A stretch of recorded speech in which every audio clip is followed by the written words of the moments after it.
Hello everyone. Welcome back to Buried Files.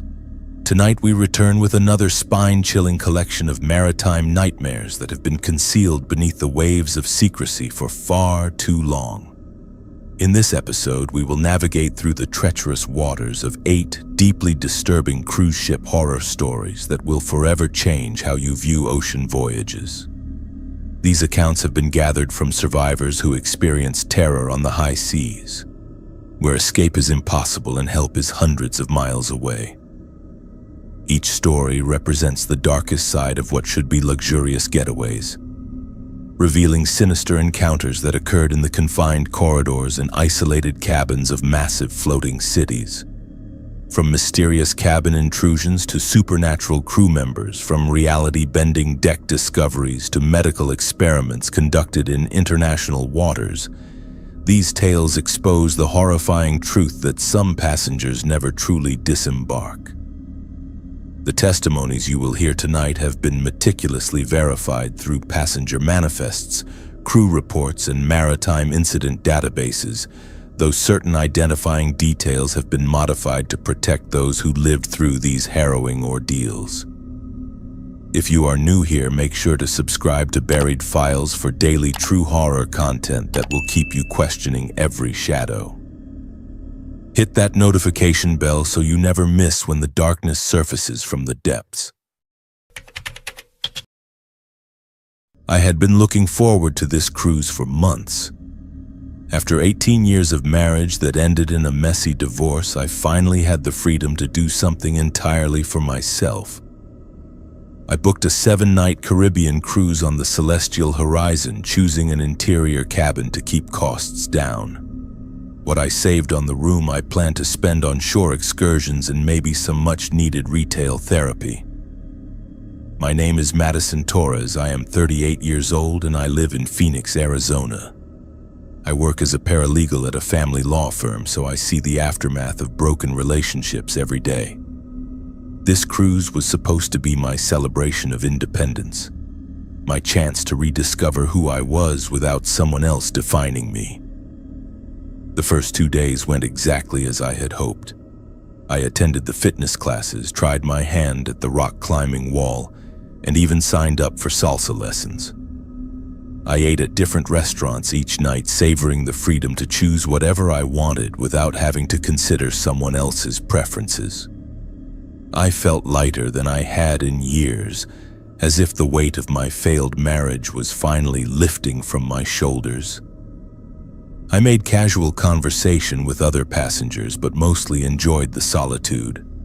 For the first time in decades, I was completely accountable to no one but myself.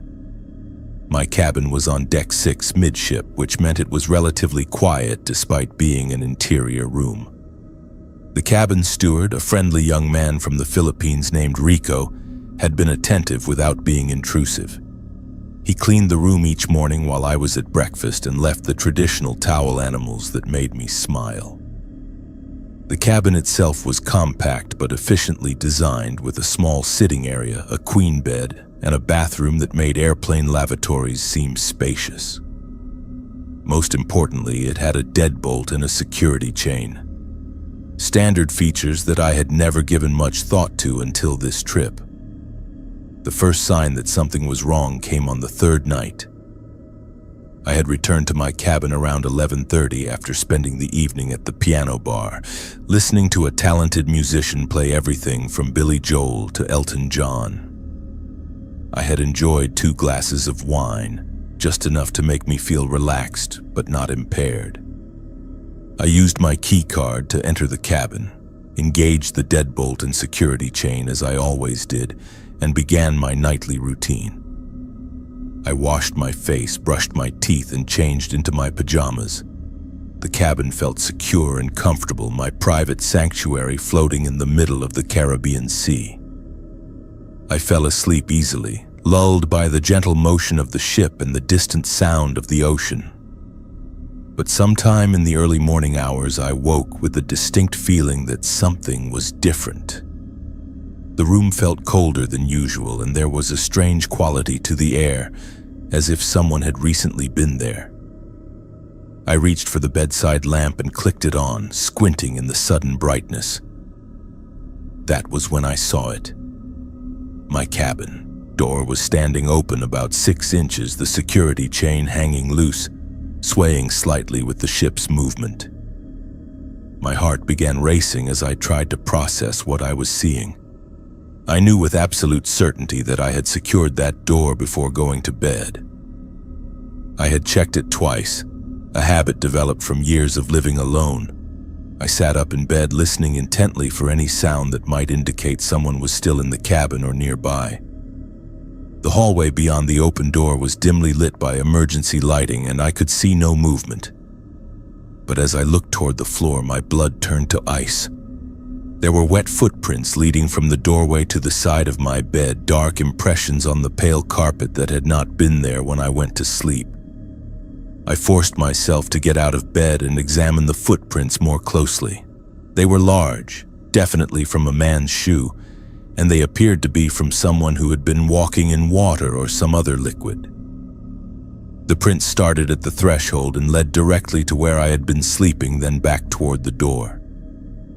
Someone had entered my cabin while I was asleep, stood beside my bed for an unknown amount of time, and then left. The realization that a stranger had been watching me sleep sent waves of nausea through my body. I immediately called security from the phone beside my bed, my hands shaking as I dialed the emergency number. Within minutes, 2 security officers arrived at my cabin, both professional and courteous, but clearly skeptical of my story. They examined the wet footprints, which were already beginning to fade as the carpet dried.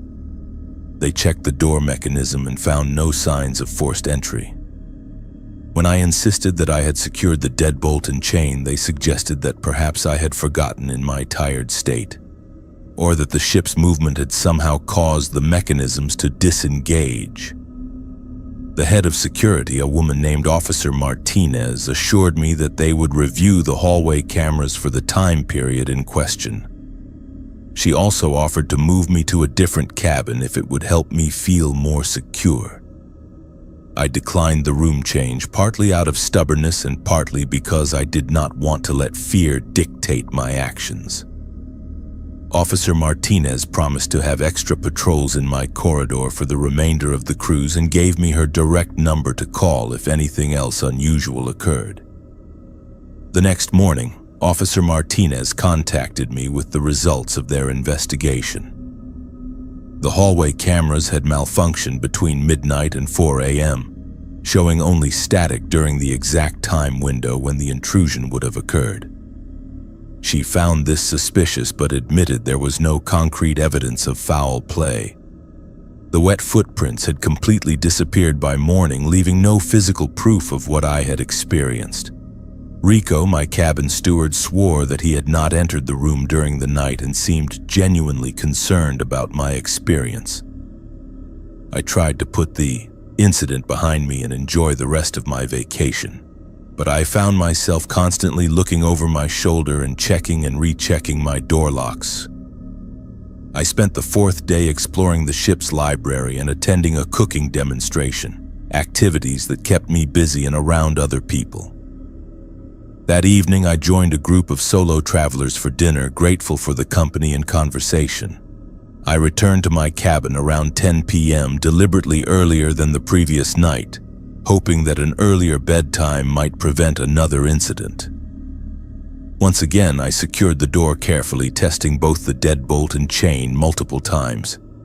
I even placed a chair against the door as an additional barrier, though I knew it would not stop someone with a key card. I left a light on in the bathroom and kept the television on at low volume, hoping that signs of activity might deter any potential intruder. Despite my precautions, I had difficulty falling asleep, listening to every sound in the hallway and startling at the normal creaks and groans of the ship. I woke again in the early morning hours, this time to find something even more disturbing than an open door. My door was still securely locked and chained, exactly as I had left it. But on the small table beside my bed, someone had left a single red rose and a handwritten note. My hands trembled as I picked up the note, which was written in neat block letters on ship stationery. It read, "You look so peaceful when you sleep. I hope you are enjoying your vacation as much as I am enjoying watching you." This time, when I called security, Officer Martinez arrived within 3 minutes, accompanied by 2 additional officers. They could not explain how someone had entered my locked cabin without triggering the door mechanisms or being detected by the cameras, which were supposedly functioning normally by this point in the cruise.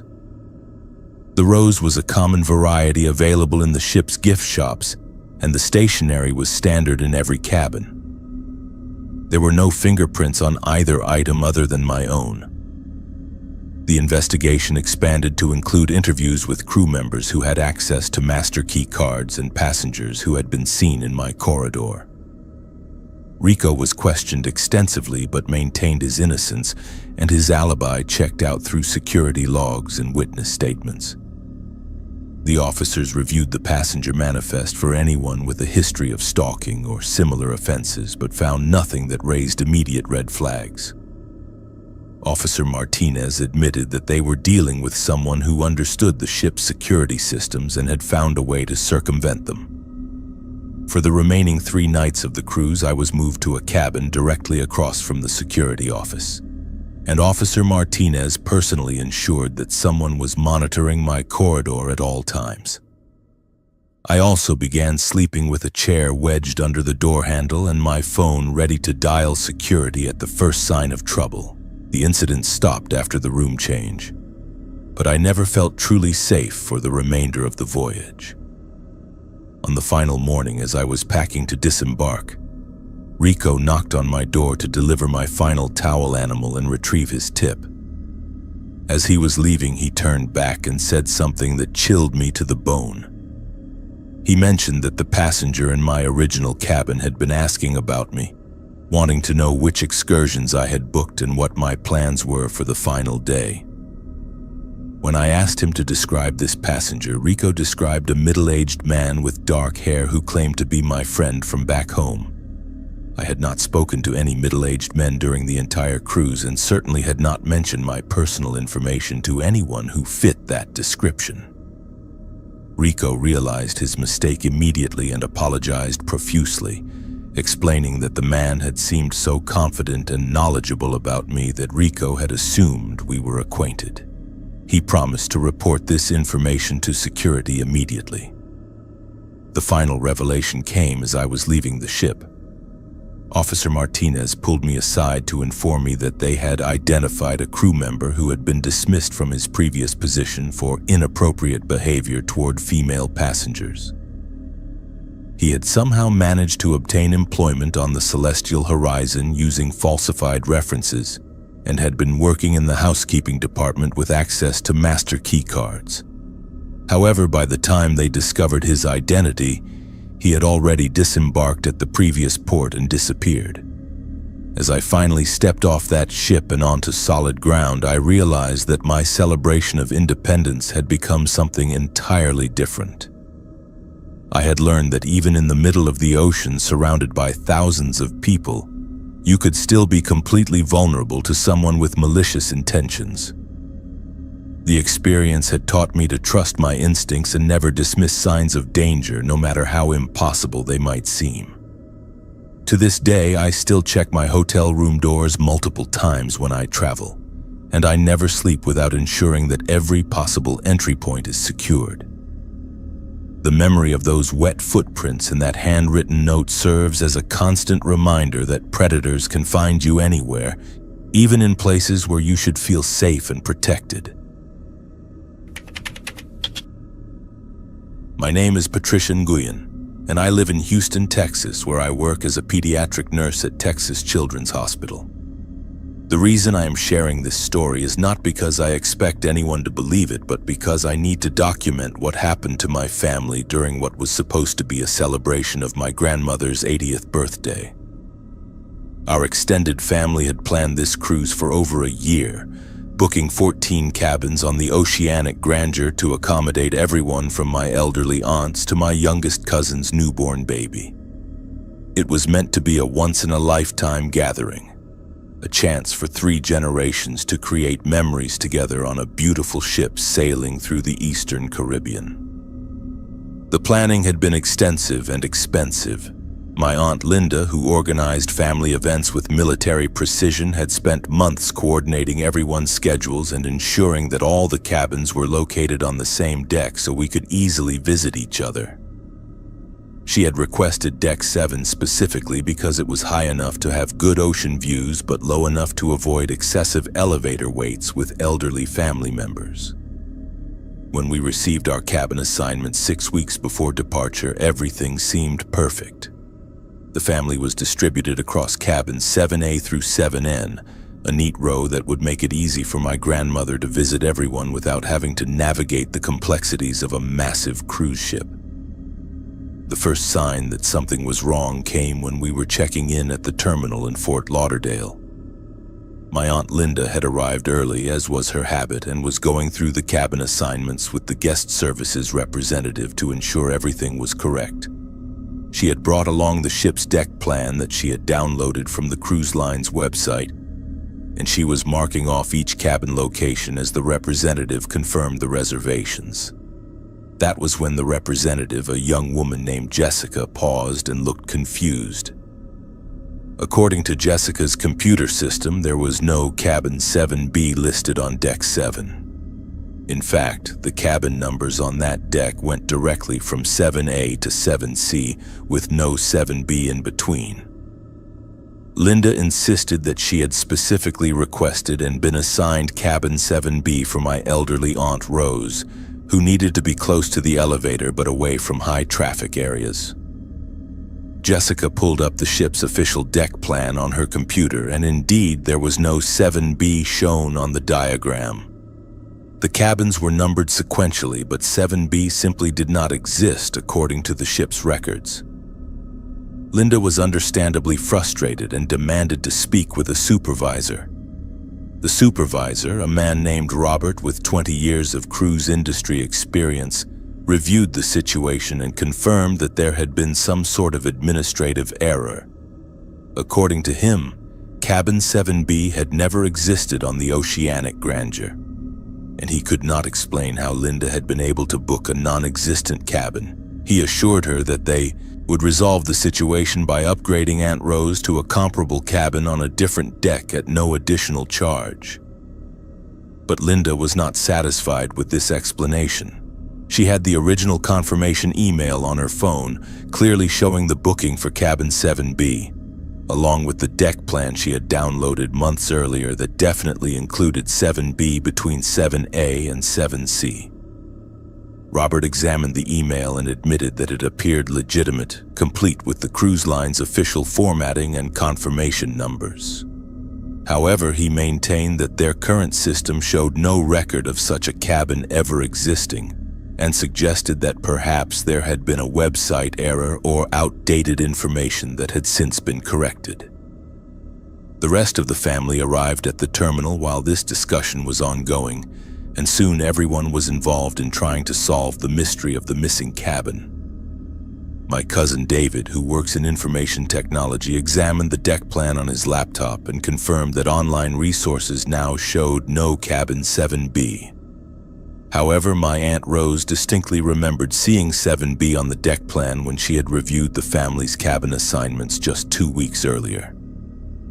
She even had notes in her planner about which cabin was hers, written in her careful handwriting. Cabin 7B, Deck 7, port side near elevator. Eventually, we had to accept Robert's solution and allow Aunt Rose to be relocated to Deck 6. But the incident had left several family members unsettled, particularly those who were certain they had seen 7B on the ship's layout during the planning process. As we boarded the ship and made our way to our cabins, Linda suggested that we should explore Deck 7 together to see for ourselves how the cabin numbering actually worked. What we discovered was even more confusing than the check-in experience had been. Walking along the port side corridor of Deck 7, we found Cabin 7A, then immediately next to it, Cabin 7C. But the space between them seemed wrong somehow. The corridor appeared to be wider than it should be, and there was a section of wall that looked different from the rest, as if it had been modified or covered over. The carpet pattern was also slightly mismatched in that area, with a newer section that did not quite align with the older surrounding flooring. My cousin David, being naturally curious and somewhat skeptical of the official explanation, began examining the wall area more closely. He noticed that the wall panels in the questionable section were attached differently than the others, with screws instead of the decorative fasteners used elsewhere. More intriguingly, he could feel air movement along the bottom edge of one panel, suggesting that there might be a hollow space behind it. When he pressed against the panel, it seemed to give slightly, as if it were not securely attached to a solid surface. Linda, who had been taking photos of the corridor to document the discrepancy, noticed something else unusual. The room numbers on either side of the corridor did not align properly with the space available. Based on the standard cabin size throughout the ship, there should have been enough room for an additional cabin between 7A and 7C, yet the corridor appeared to have been designed as if that space did not exist. The emergency evacuation map posted at the end of the corridor showed the same gap, with cabin numbers jumping from 7A to 7C. That evening, several family members experienced strange occurrences that we initially attributed to the excitement and unfamiliarity of being on a cruise ship. Aunt Rose, who had been relocated to Deck 6, complained that she could hear voices and movement from the cabin directly above hers on Deck 7, even though that location should have been the non-existent cabin 7B. My Uncle Frank, staying in cabin 7A, reported that his bathroom seemed unusually cold and that he occasionally heard what sounded like running water from the direction of the adjoining wall. The most disturbing incident occurred around 2 a.m. when my teenage nephew Marcus was returning to his family's cabin after visiting the 24-hour buffet. As he walked down the Deck 7 corridor, he noticed that the door to cabin 7B was standing open, with light spilling out into the hallway. Curious and somewhat confused, since he knew that cabin was supposed to not exist, Marcus approached the doorway and looked inside. What he saw defied logical explanation. The cabin appeared to be fully furnished and occupied, with personal belongings scattered around and evidence of recent use. There were suitcases on the bed, toiletries in the bathroom, and family photos displayed on the small desk. Most shocking of all, there were people inside. An elderly couple sitting on the small sofa, reading books and appearing completely normal. When Marcus cleared his throat to get their attention, the woman looked up and smiled, asking if he was enjoying his cruise.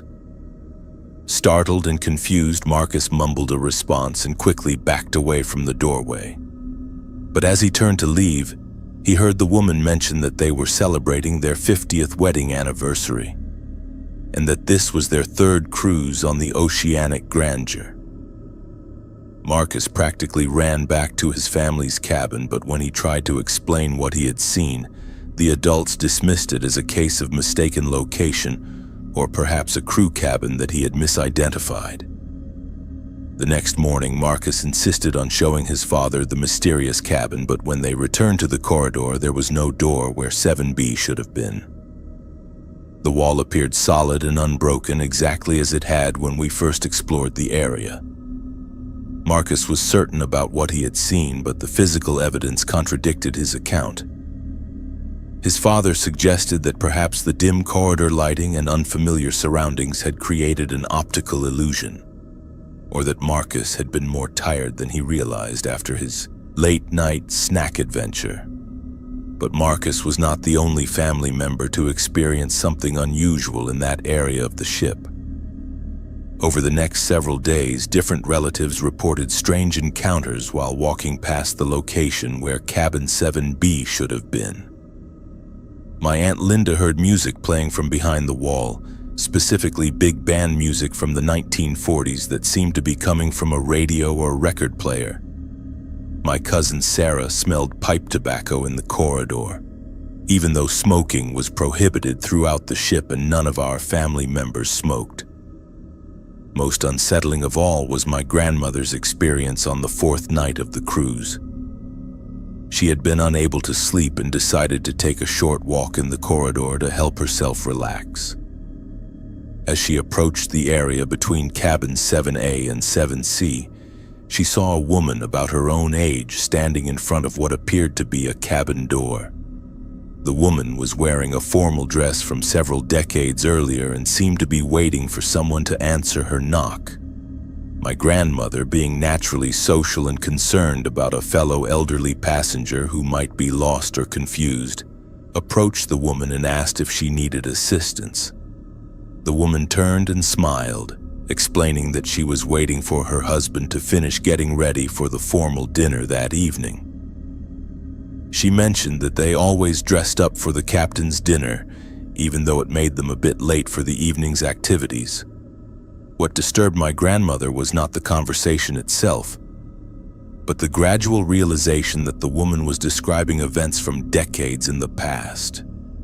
She mentioned the ship's band playing songs that had not been popular since the 1960s, and she referenced dining room procedures that were no longer used on modern cruise ships. When my grandmother mentioned that the current date was 2023, the woman looked confused and insisted that it was 1967 and that she and her husband were on their honeymoon cruise. As their conversation continued, my grandmother began to notice other troubling details. The woman's clothing, while elegant, appeared to be fading or becoming translucent. Her voice seemed to be coming from a great distance, even though she was standing just a few feet away. Most disturbing of all, when my grandmother looked down at the floor, she could see the corridor carpeting through the woman's shoes, as if she were not entirely solid. The encounter ended abruptly when the woman suddenly looked alarmed and insisted that she had to return to her cabin because her husband would be worried. She walked directly toward the wall between cabin 7A and 7C, and instead of stopping or turning away, she simply disappeared into the solid surface as if it were an open doorway. My grandmother stood alone in the corridor, staring at the blank wall and trying to process what she had just witnessed. The next morning, my grandmother shared her experience with the family, and we decided that we needed to investigate further. Linda contacted the ship's guest services and requested a meeting with someone who could provide historical information about the vessel. We were eventually connected with the ship's historian, an elderly man named Captain Reynolds, who had worked for the cruise line for over 40 years and specialized in the maritime heritage of their fleet. Captain Reynolds listened to our questions about cabin 7B with obvious discomfort and eventually admitted that there was indeed a complicated history surrounding that particular location on Deck 7. According to his records, the Oceanic Grandeur had been built using materials and design elements from several older ships that had been decommissioned in the 1960s and 1970s. One of those ships, the Caribbean Princess, had suffered a tragic accident during its final voyage in 1967 when a fire broke out in the cabin area that would eventually become Deck 7 of the new ship. The fire had resulted in several passenger deaths, including an elderly honeymoon couple who had been trapped in their cabin when the corridor filled with smoke. Captain Reynolds explained that when the new ship was constructed, the designers had deliberately omitted cabin 7B from the layout as a tribute to the passengers who had died in that location on the original vessel. However, the physical space still existed behind the wall, and it had been sealed off rather than incorporated into the adjacent cabins. What Captain Reynolds could not explain was how passengers in the present day were experiencing interactions with people who had died over 50 years earlier. He acknowledged that there had been occasional reports of unusual activities in that area of the ship, but the cruise line generally attributed such incidents to passenger imagination or the disorienting effects of being at sea.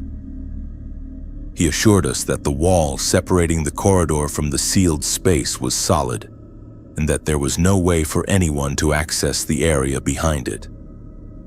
But his explanation raised more questions than it answered.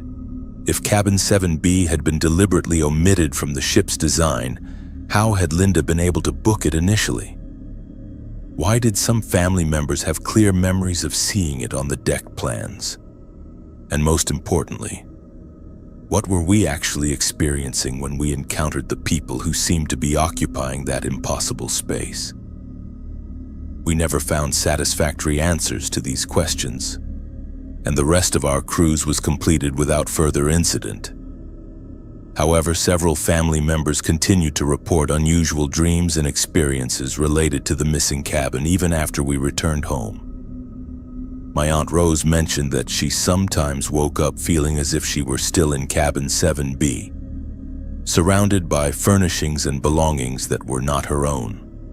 The most lasting effect of our experience was the way it changed how we thought about the nature of reality and the possibility that some spaces exist outside of normal physical laws. We had encountered something that should not have been possible, yet multiple family members had witnessed aspects of it independently. Whether we had experienced a supernatural phenomenon, a dimensional anomaly, or something else entirely, we could not deny that Cabin 7B had somehow existed for us, even though it was not supposed to be there. To this day, none of us can fully explain what happened during that cruise, but we all agree that some mysteries are too complex to be resolved through conventional investigation. The missing cabin remains a family legend, a reminder that the world contains more strange and inexplicable phenomena than most people are willing to acknowledge.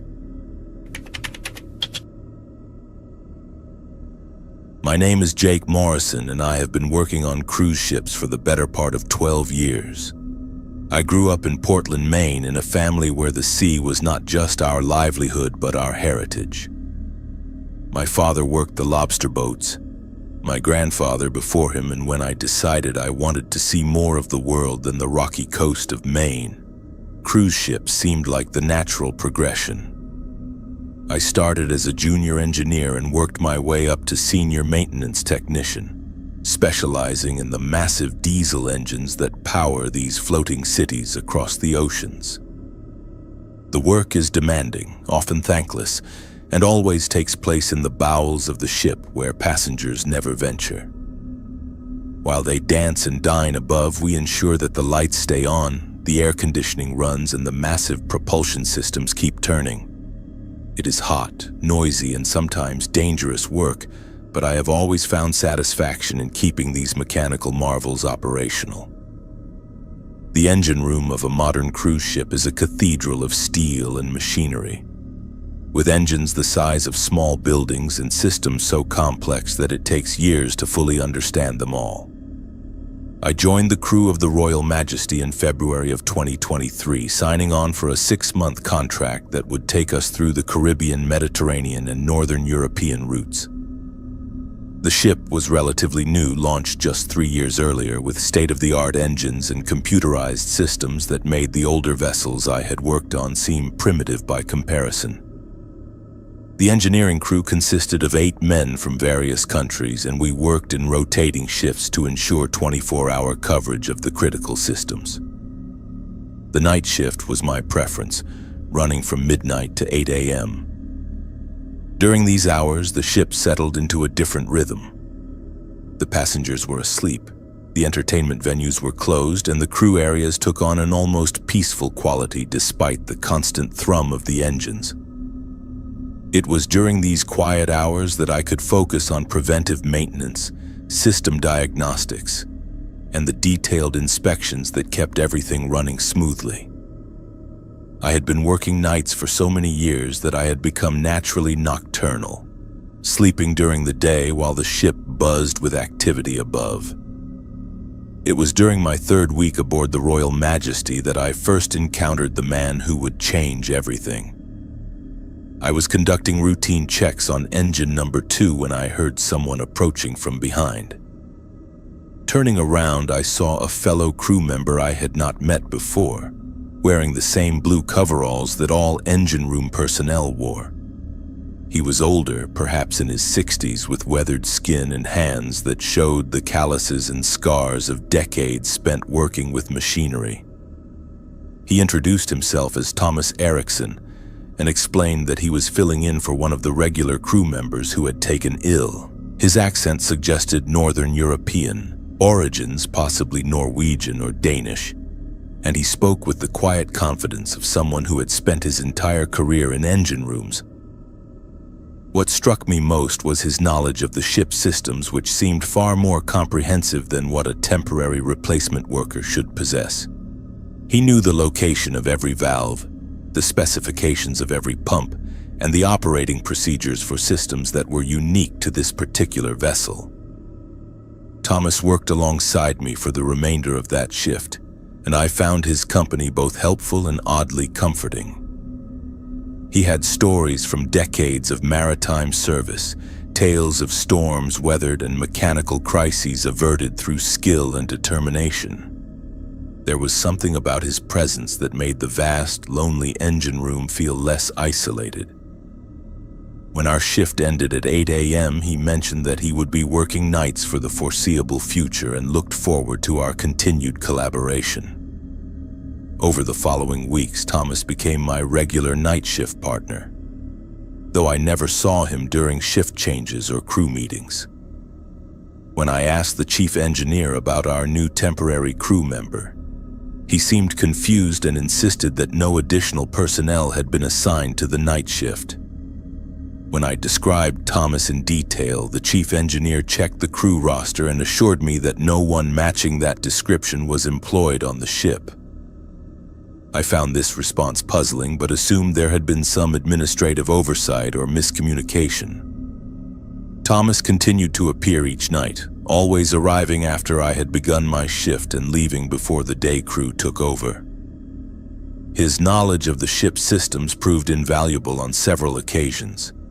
He identified a bearing that was beginning to fail days before our diagnostic equipment detected the problem. He spotted a coolant leak that could have resulted in serious engine damage if left unaddressed. Each time, his warnings proved accurate, and the repairs he suggested were exactly what the situation required. But as the weeks progressed, I began to notice disturbing aspects of Thomas's behavior and appearance. His coveralls, while clean and proper, seemed to be of an older style than what the ship currently issued. The name patch on his chest was slightly faded, as if it had been worn for many years. More troubling was the fact that Thomas never seemed to eat or drink during our long shifts, declining offers of coffee or snacks with polite but firm refusals. The turning point came during our 5th week working together. We were conducting maintenance on the main propulsion system when Thomas suddenly stopped what he was doing and listened intently to sounds that I could not hear above the normal engine noise. His face grew grave as he turned to me and said that we needed to shut down engine number 3 immediately. When I asked why, he explained that a catastrophic failure was imminent and that continuing to operate the engine would result in an explosion that could kill us both.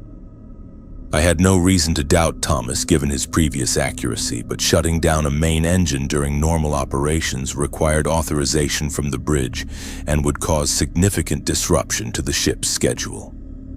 Thomas insisted that there was no time for proper procedures and began the shutdown sequence himself.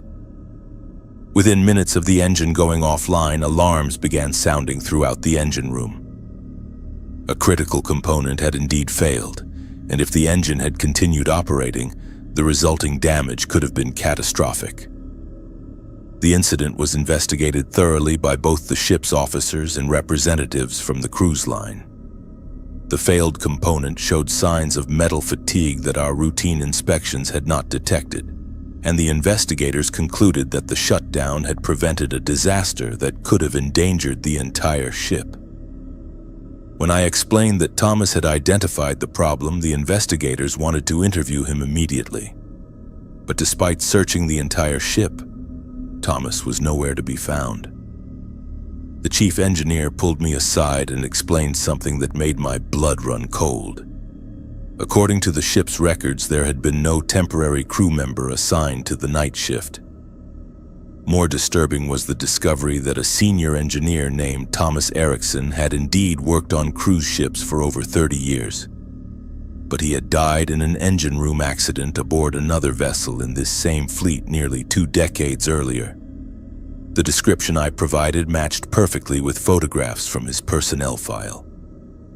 I tried to rationalize what I had experienced, convincing myself that stress and long hours had somehow created an elaborate hallucination.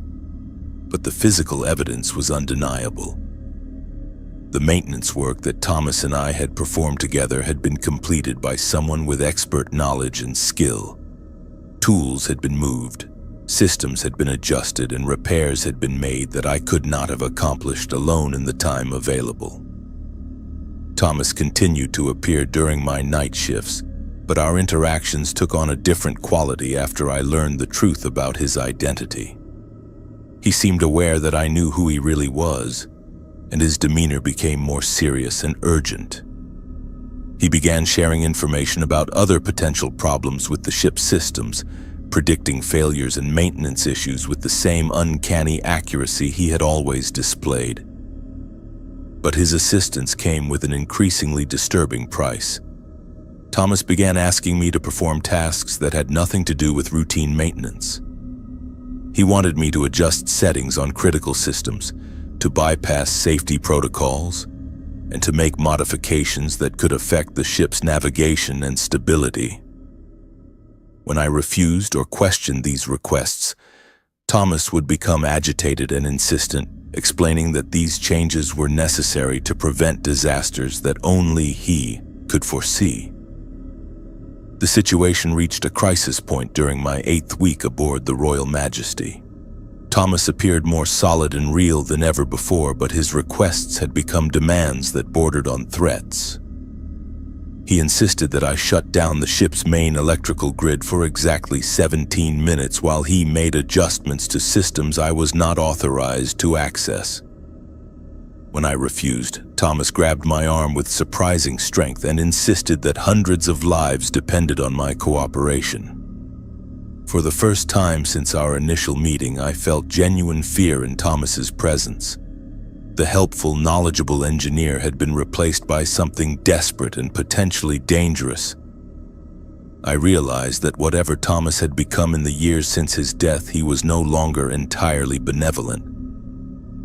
His desire to prevent disasters had evolved into an obsession that might itself become the source of the very catastrophes he claimed to want to prevent. I made the difficult decision to request a transfer to the day shift, citing personal reasons that I could not fully explain to my superiors. The chief engineer accommodated my request, though he expressed concern about my apparent stress and suggested that I consider taking some shore leave to recover from what had obviously been a challenging assignment. On my final night shift, Thomas appeared one last time. He seemed to understand that I would no longer be working the midnight hours, and his expression was one of disappointment rather than anger. Before disappearing into the maze of pipes and machinery, he warned me that the ship would face its greatest crisis within the next lunar cycle, and that without his guidance, the outcome would be beyond anyone's ability to prevent. I completed my contract aboard the Royal Majesty and transferred to another vessel, but I continued to monitor news reports about the ship. Exactly 28 days after my last encounter with Thomas, the Royal Majesty experienced a major engine room fire that required emergency evacuation of passengers and crew. No lives were lost, but the ship was severely damaged and remained in dry dock for months of repairs. I never returned to night shift work after my experience with Thomas Erickson. The encounter taught me that some prices are too high to pay, even for the most valuable assistance.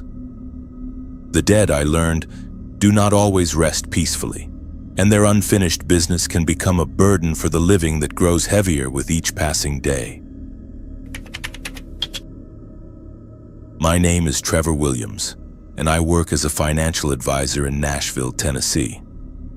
I married my college sweetheart Ashley 3 years ago, and we had planned our honeymoon cruise to the Mediterranean as the perfect way to celebrate our new life together. We booked a 7-night voyage on the majestic Voyager, departing from Barcelona and visiting ports throughout Italy and France. Ashley had spent months researching the ship and planning every detail of our itinerary, from shore excursions to dinner reservations at the specialty restaurants. This was meant to be the trip of a lifetime, our first major adventure as husband and wife. The majestic Voyager was an impressive vessel, one of the newer ships in the fleet with 15 passenger decks offering everything from rock-climbing walls to Broadway-style shows. Ashley and I had requested a midship cabin on Deck 8, close enough to the main activities but high enough to avoid the noise from the lower decks. Our cabin had a small balcony overlooking the ocean, and we spent our first evening watching the sun set over the Mediterranean while sipping champagne and planning the next day's exploration of the ship. Ashley had brought along multiple copies of the ship's deck plan, which she had annotated with notes about restaurants, bars, and activities she wanted to try. She approached our honeymoon with the same methodical planning that had made her successful in her career as a project manager. I found her enthusiasm endearing, even if I preferred a more spontaneous approach to vacation planning. We agreed that we would spend the first full day at sea exploring the ship together, getting our bearings before we reached our first port in Rome. The morning of our second day dawned clear and calm, with barely a breeze disturbing the surface of the Mediterranean.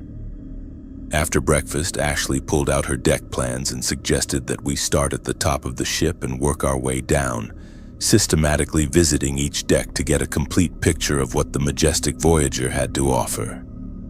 We began on Deck 15, which housed the rock-climbing wall and sports court, then worked our way down through the various entertainment and dining venues. It was on Deck 12 that we encountered the first discrepancy between Ashley's carefully researched deck plans and the actual layout of the ship. According to her primary deck plan downloaded from the cruise line's official website, Deck 12 should have contained the main library, a quiet lounge area, and several meeting rooms. However, when we reached Deck 12 using the central elevator bank, we found ourselves in what appeared to be an outdoor recreation area with shuffleboard courts and a putting green. Ashley was immediately concerned that we had somehow gotten lost or confused about our location, but the deck number was clearly marked on the elevator landing, and the emergency evacuation maps confirmed that we were indeed on Deck 12. She pulled out a second deck plan that she had printed from a different source, and this one showed the outdoor recreation area exactly as we found it. When she compared the two plans side by side, she realized that they were substantially different, not just in small details but in major layout features. Thinking that perhaps one of the deck plans was outdated or from a different ship in the same class, Ashley suggested that we visit the guest services desk to get an official current deck plan. The guest services representative, a friendly woman named Maria, provided us with what she assured us was the most current and accurate deck plan available. However, when Ashley compared this third version to the two she already had, she discovered that it differed from both of them in significant ways. Most puzzling was the fact that all three deck plans showed different information for several decks, but they were particularly inconsistent about Deck 13. Ashley's original plan showed Deck 13 as containing a spa and fitness center. The second plan indicated it was a crew-only area, and the official plan from guest services showed it as a combination of retail shops and a small casino. Intrigued by these discrepancies and somewhat frustrated by the lack of reliable information, Ashley suggested that we investigate Deck 13 directly to determine which plan was accurate. When we reached Deck 13 using the same central elevator bank, we discovered something that none of the deck plans had prepared us for. The elevator doors opened onto what appeared to be an outdoor promenade deck, complete with deck chairs, planters full of flowers, and a stunning view of the Mediterranean Sea. The area was beautifully maintained and clearly designed for passenger use, but it was completely empty despite the perfect weather and the fact that it was mid-morning when many passengers would typically be seeking outdoor relaxation areas. The most striking feature of this deck was the quality of light, which seemed different from what we had experienced elsewhere on the ship. Despite the fact that it was clearly daytime, the light had a soft, golden quality that reminded me of late afternoon or early evening. The shadows cast by the deck furniture and planters seemed longer and more defined than they should have been given the position of the sun. Ashley noticed this unusual lighting immediately and commented that it made the entire deck feel like it existed in a different time zone. As we explored this unexpected outdoor area, we encountered other passengers who were enjoying the peaceful atmosphere. There was an elderly couple reading books in deck chairs near the railing, a middle-aged woman doing watercolor painting at a small table, and several other individuals who appeared to be relaxing and enjoying the ocean view. What struck us as odd was that none of these passengers acknowledged our presence, despite our walking directly past them and Ashley's attempts to make friendly conversation. The elderly couple in particular seemed oblivious to our presence. When Ashley stopped near their chairs and commented on the beautiful weather, they continued reading without any response or even a glance in our direction. The woman painting looked up briefly when I accidentally bumped into her table, but her gaze seemed to pass right through me as if I were not there. It was as if we were invisible to the other passengers on this deck. Or perhaps they were somehow invisible to us except visually. Ashley and I spent about an hour exploring this mysterious deck, trying to understand how it could exist when none of the official deck plans had accurately described it. We took numerous photos of the area, including shots of the deck number signs and the emergency evacuation information posted near the elevators. The signs confirmed that we were on deck 13, but the evacuation map showed a layout that matched none of the 3 deck plans Ashley had collected. When we finally decided to return to our cabin to review our photos and plan the rest of our exploration, we discovered that the elevator bank we had used to reach deck 13 was no longer accessible from that location. The area where the elevators should have been was now occupied by a solid wall with decorative paneling. Ashley and I searched the entire perimeter of the deck, looking for any elevator or stairway that would allow us to leave, but we found no exits other than the solid railing that surrounded the outdoor area. Growing concerned about our situation, I tried to use my cell phone to call guest services, but discovered that I had no signal despite the fact that the ship's communication systems had been working perfectly throughout our voyage. Ashley's phone also showed no signal, and neither of our phones could connect to the ship's internet service. It was as if this deck existed in a communication dead zone, isolated from the rest of the ship's systems. After nearly 2 hours of searching for an exit, Ashley and I were beginning to feel genuinely trapped when she noticed something that had not been there when we first arrived. Near the center of the deck, there was now a narrow stairway leading downward, constructed of the same materials as the rest of the ship but appearing somehow newer or more recently installed. The stairway had not been there during our initial exploration, and neither of us could explain how it had appeared. With few other options available, we decided to use the mysterious stairway to leave deck 13. The stairway led down 1 level and opened onto deck 12, but not the outdoor recreation area we had visited earlier. Instead, we found ourselves in the library and quiet lounge area that Ashley's original deck plan had indicated should be located on this deck. The layout matched her first deck plan exactly, contradicting what we had seen during our earlier visit to this same location. Confused and somewhat disturbed by these spatial inconsistencies, we decided to return to our cabin and seek assistance from guest services. However, when we reached the central elevator bank on deck 12, we discovered that the button for deck 13 was no longer illuminated on the elevator control panel. In fact, the elevator seemed to skip directly from deck 12 to deck 14, as if deck 13 no longer existed as an accessible destination. Ashley and I returned to guest services to report our strange experience and to request clarification about the ship's actual layout. Maria, the same representative who had provided us with the official deck plan earlier, listened to our account with obvious skepticism. When Ashley showed her the photos we had taken on Deck 13, Maria's expression changed from skepticism to confusion and then to what appeared to be genuine concern. According to Maria, the photos showed areas of the ship that she did not recognize, despite her 2 years of experience working on the majestic Voyager.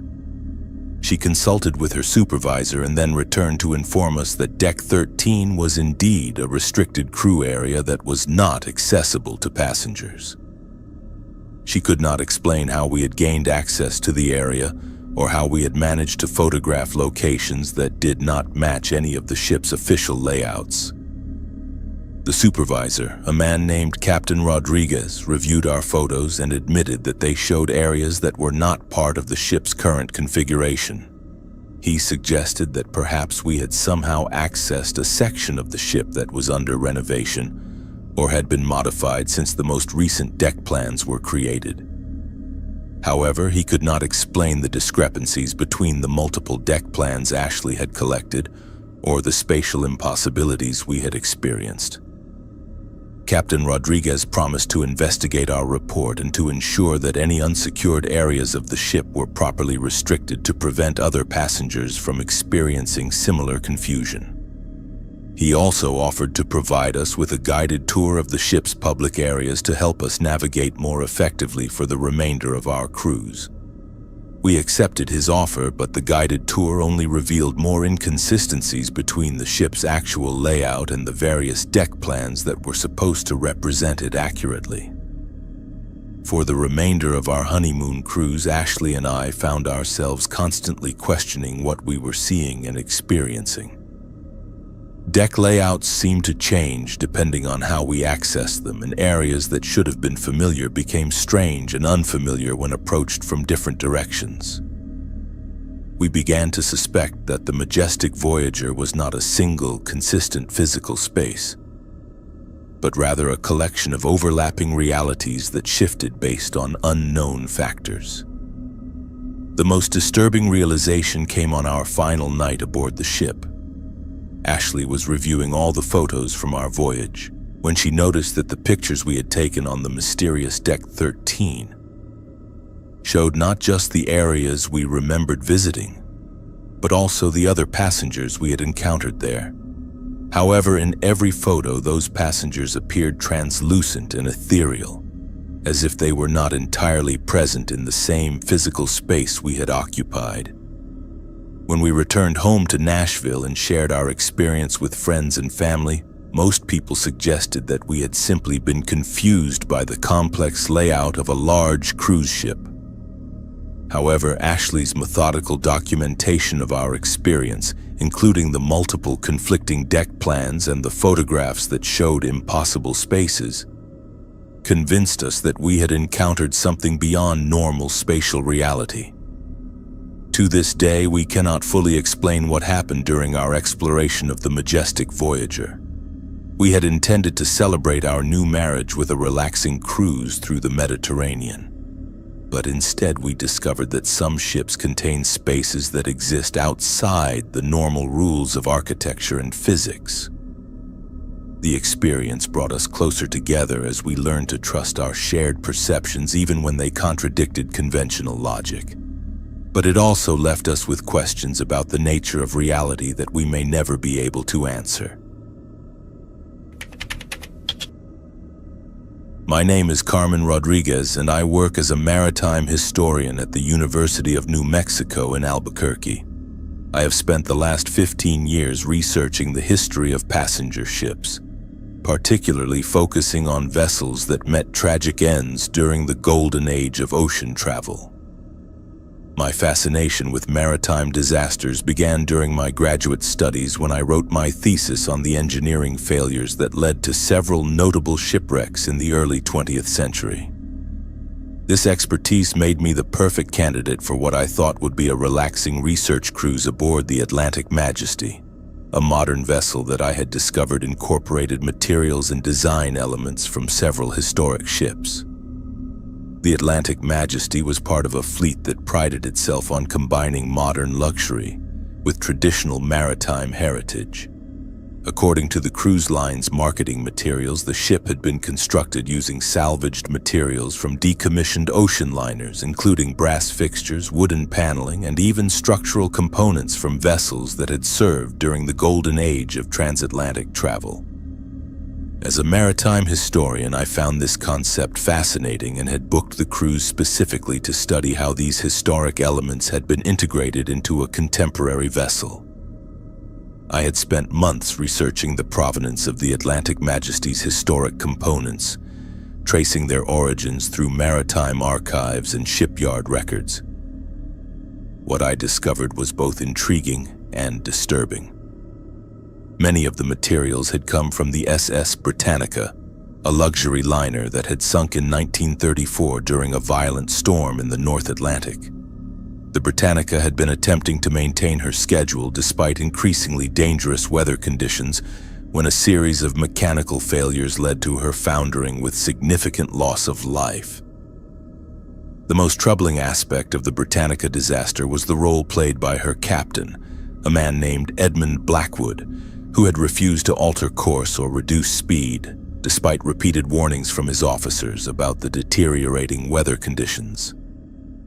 Captain Blackwood had been known throughout his career for his rigid adherence to schedules and his refusal to allow weather or mechanical issues to interfere with his ship's operations.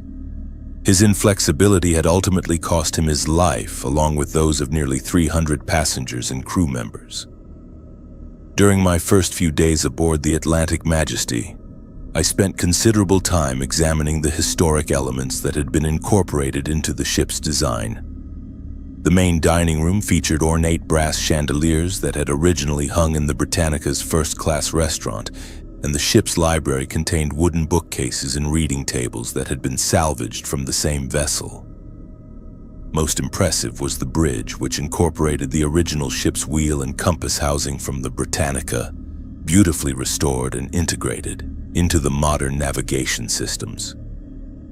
It was while I was photographing these historic elements for my research that I first encountered Captain Blackwood, though I did not immediately realize who he was. I was on the bridge during a scheduled tour when I noticed a man in an old-style naval uniform standing near the original ship's wheel, examining the brass compass housing with obvious familiarity. He was tall and distinguished, with silver hair and the bearing of someone accustomed to command. What struck me as odd was that his uniform was not the modern style worn by the Atlantic Majesty's officers, but rather the traditional double-breasted jacket and peaked cap that had been standard in the 1930s. When I approached him to ask about the historic elements on the bridge, he turned and smiled with genuine warmth. He introduced himself simply as Captain Blackwood and began sharing detailed information about the brass fixtures and their original installation on what he called my previous command. His knowledge was encyclopedic, including technical specifications and maintenance procedures that I had not been able to find in any of my archival research. He spoke with obvious affection about the craftsmanship and attention to detail that had gone into the original construction. As our conversation continued, I began to notice details about Captain Blackwood that seemed inconsistent with his being a member of the Atlantic Majesty's crew.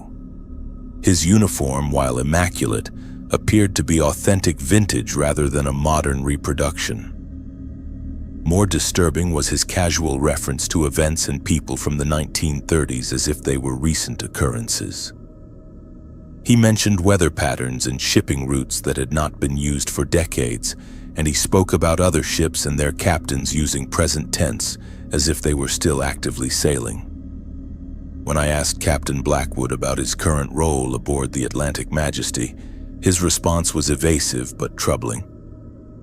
He explained that he had been reassigned to ensure that the ship maintained proper standards and that her schedule was not compromised by unnecessary delays or deviations. He spoke with obvious pride about his reputation for punctuality and his commitment to getting passengers to their destinations on time regardless of challenging conditions. Over the following days, I encountered Captain Blackwood several more times, always in areas of the ship that featured historic elements from the Britannica. He seemed to be conducting inspections of these areas, checking the condition of brass fixtures and examining the integration of historic components with modern systems. During these encounters, he began sharing increasingly detailed information about proper ship operations, emphasizing the importance of maintaining course and speed even when conditions became difficult. What began as informative conversations gradually took on a more urgent tone as Captain Blackwood became convinced that the Atlantic Majesty's current officers were not maintaining adequate standards. He criticized their willingness to alter course for weather, their conservative approach to speed management, and their tendency to prioritize passenger comfort over schedule adherence. He insisted that modern captains had become too cautious and that ships like the Atlantic Majesty were capable of far more aggressive operations than their current crews were willing to attempt. The situation became alarming when Captain Blackwood began suggesting specific operational changes that he believed were necessary to improve the ship's performance. He wanted the officers to increase speed during rough weather, to maintain course despite storm warnings, and to prioritize schedule adherence over safety protocols. When I pointed out that such operations would be dangerous and potentially illegal under modern maritime regulations, he became agitated and insisted that excessive caution was more dangerous than bold seamanship. Captain Blackwood's influence on the ship's operations became apparent during our fourth night at sea when we encountered a significant storm system that was moving across our planned route. The Atlantic Majesty's captain had announced that we would be altering course slightly to avoid the worst of the weather, resulting in a delay of approximately 2 hours in our arrival at the next port. This decision, which seemed entirely reasonable given the safety of the passengers and crew, sent Captain Blackwood into a fury. I found him on the bridge that night, standing near the historic ship's wheel and speaking in urgent tones to someone I could not see.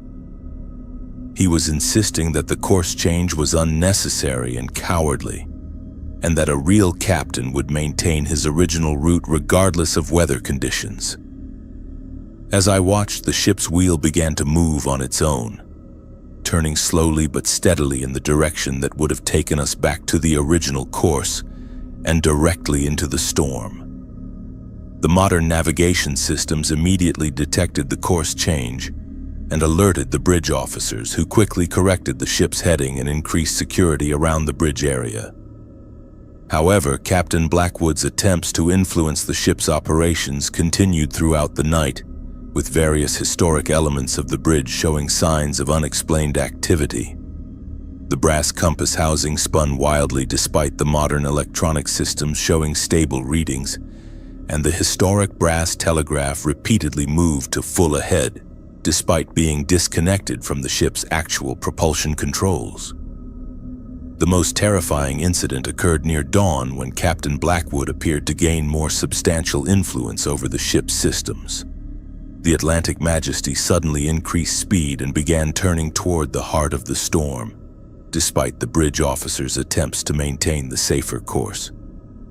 For nearly 10 minutes, the modern navigation system seemed to be overridden by some force that was determined to take the ship directly into the most dangerous weather conditions. The crisis was resolved when the ship's chief engineer, a woman named Officer Martinez, who had 20 years of experience with maritime electronics, realized that the ship's historic elements were somehow interfering with the modern systems. She ordered the power to be temporarily disconnected from the bridge area that contained the Britannica's original components, effectively isolating them from the ship's operational systems. As soon as the historic elements were electrically isolated, the ship's modern systems regained full control, and the vessel returned to its safe course. Captain Blackwood appeared one final time as we safely passed around the storm system and resumed our original schedule. He seemed weakened and less substantial than before, as if the disconnection of the historic elements had diminished his ability to interact with the physical world. He expressed disappointment that modern officers lacked the courage to face challenging conditions, and he warned that ships like the Atlantic Majesty would never achieve their full potential until they were commanded by officers who understood the true meaning of seamanship. His final words to me were a warning that the Atlantic Majesty carried within her the soul of the Britannica, and that someday she would complete the voyage that had been interrupted by the storm in 1934. He insisted that the ship's destiny was to prove that superior seamanship could overcome any weather conditions, and that her historic elements would continue to seek opportunities to demonstrate this principle. As he spoke, his image became increasingly translucent until he simply faded away, leaving me alone on the bridge with only the historic ship's wheel and compass as evidence of our encounters. The remainder of our cruise was completed without further incident, though I noticed that the ship's officers maintained increased security around the bridge and seemed particularly cautious when making operational decisions. Officer Martinez privately admitted to me that they had experienced similar problems with the historic elements during previous voyages, though the incidents had never been as severe or sustained as what occurred during the storm.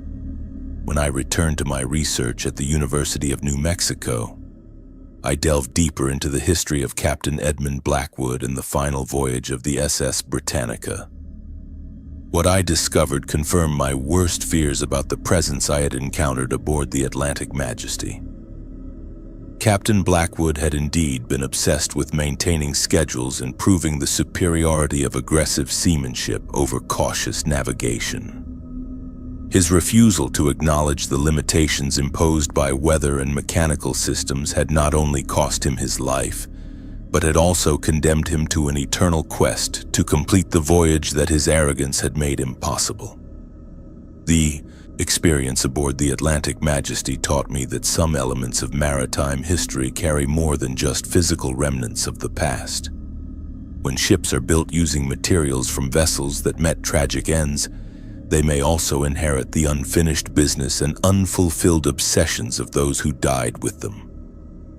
The dead, I learned, do not always rest peacefully, especially when their final moments were defined by stubbornness, pride, and the refusal to accept defeat.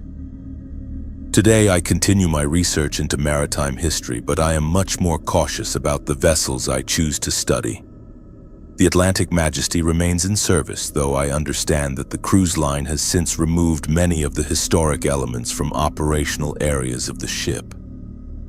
Captain Blackwood may still be aboard, waiting for another opportunity to prove that his way of seamanship was correct, but at least he no longer has direct access to the systems that could allow him to endanger modern passengers in pursuit of his obsessive goals. My name is Dylan O'Brien, and I have been working as a waiter aboard cruise ships for the past 4 years. I grew up in Boston, Massachusetts, where my family ran a small restaurant in the North End for 3 generations. Working in the hospitality industry was second nature to me. But when the family restaurant closed during the pandemic, I decided to take my skills to sea and explore the world while earning a living. The pay was decent, the travel opportunities were incredible, and I enjoyed the structured environment of cruise ship dining operations. I joined the crew of the Oceanic Serenity in March of 2023, assigned to work in the main dining room during the dinner service. The ship was one of the newer vessels in the fleet, accommodating nearly 3,000 passengers across 14 decks. The main dining room was an impressive space with soaring ceilings, crystal chandeliers, and seating for over 800 guests across 2 levels. During dinner service, the room buzzed with conversation, laughter, and the gentle clink of silverware against china as passengers enjoyed their meals while the ship glided through whatever waters we happened to be crossing.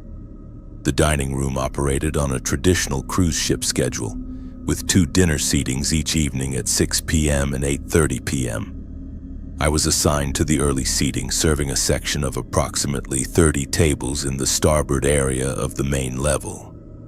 My passengers were a mix of families, couples, and solo travelers, most of whom were friendly and appreciative of good service. The work was demanding, requiring quick movement between tables, precise timing for course service, and the ability to maintain a pleasant demeanor even when dealing with difficult guests or kitchen delays. During my first few weeks aboard the Oceanic Serenity, I noticed a particular group of passengers who always dined together at a large round table in the center of my section. The table was set for 8 people, and the same individuals occupied it every evening during the 6 p.m. seating. What struck me as unusual was not their consistency in dining together, but rather their behavior during the meal service. Unlike every other table in the dining room, this group never seemed to actually eat their food. The 8 passengers at the table appeared to be 4 couples, all middle-aged to elderly, well-dressed in formal cruise attire that seemed slightly outdated compared to what other passengers typically wore. They would order from the menu each evening, making selections that suggested normal appetites and preferences. However, when I delivered their courses, they would arrange the food on their plates, cut it into smaller pieces, and move it around as if eating. But I never observed any of them actually consuming anything. More peculiar was their conversation, which was conducted entirely in whispers so quiet that I could never make out individual words despite standing directly beside their table while serving. They would lean toward each other across the table, speaking in urgent, hushed tones while occasionally glancing around the dining room as if concerned about being overheard. Their body language suggested intense discussion, but the volume was so low that their conversations were completely inaudible even during the quieter moments between courses. Initially, I assumed this group might have special dietary restrictions or cultural practices that I was not familiar with. Some passengers brought their own medications or supplements that affected their appetites, and others had religious or cultural reasons for unusual dining behaviors. I made sure to provide them with exceptional service, checking frequently to ensure they had everything they needed, and offering assistance with menu modifications or special requests. However, as the weeks progressed, I began to notice more disturbing aspects of their dining behavior. Not only did they never eat their food, but they never drank their beverages either. Water glasses remained full, wine went untouched, and coffee grew cold without being consumed. At the end of each meal, their plates would be artfully arranged to look as if food had been eaten, but the total quantity on each plate remained essentially unchanged from what I had originally served. What made this behavior even more unsettling was the fact that other passengers in the dining room began to take notice of the mysterious group. I observed diners at nearby tables glancing over with obvious curiosity, and some even changed their conversation topics to whisper about the strange behavior they were witnessing.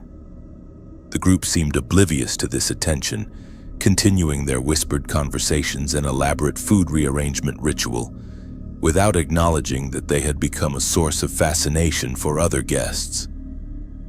The situation escalated during my 5th week aboard the ship when I noticed that the group was growing larger.